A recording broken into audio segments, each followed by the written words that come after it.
unedited video for the Book-Tube-A-Thon, and I thought I'd do the first challenge, which is top 3 books that you read because of Booktube. And I haven't really read that many books directly because of Booktube, because I have a strict book buying ban and use my library a lot because I can't really afford that many books.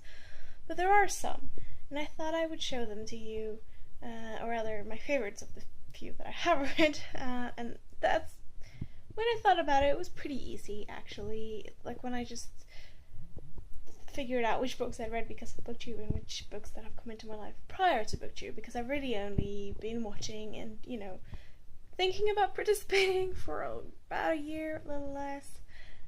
So, you know, it's not really that much to pick from, to be honest, but I have found a few gems, and you've all probably heard of them if you haven't read them, but I'm pretty sure you have done all of those things, or at least some of those things. Anyway, let's get to it, shall we? Book 1, Fangirl by Rainbow Rowell. And this is, well, I didn't only read it, I only read this in June, but it's definitely a favorite, and I really like this writer, and I'm excited to read more from her. I did read Eleanor Park earlier this year. I didn't really like it as much as I liked Fangirl, to be honest, but I really like Rainbow Rowell's writing. It's very easy and light and tearful, and it's good when you read it. It's really so very, very enjoyable.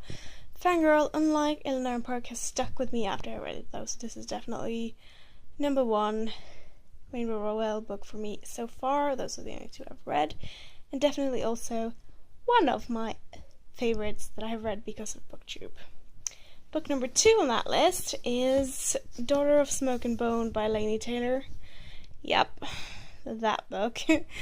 And I have only read the first one in the series, which is a bit typical for me, really. And I'm definitely continuing on with it when I have the time. I just need to plow through a few other books first. It was really enjoyable, and I really liked it, and I closed it and I thought, oh yeah, I should get the next one. But I didn't. Anyway, yep, good stuff. And then finally I have a book that I don't actually have in a physical format. Oh, and I don't have it ready because I am terrible. It's on my Kindle. Actually, it's just, I downloaded a sample to show you. And it is Divergent by Veronica Roth. I've actually only read Divergent in this series as well. I got spoiled a little on the ending. Not definitely, but I'm pretty sure I know how it ends now. So I'm like, always putting it off. But one day, I will get to it. Anyway, I quite like this as well. I had it on audiobook. Listened to it on Audible, which is also Amazon, you know. And I quite enjoyed it. It was good. It was very fun. It's not always good per se, but it was very fun and enjoyable, and exactly what I needed when I heard it over Christmas, actually. So yeah, that is definitely number 3. I definitely like the other 2 books better, but I so enjoyed this. I had a great time listening to it, and definitely recommend listening to this in audiobook, and I'm hoping to have the others as well in audio. So yeah, that's it, my top 3 books. And I've just started reading Anna Dressed in Blood.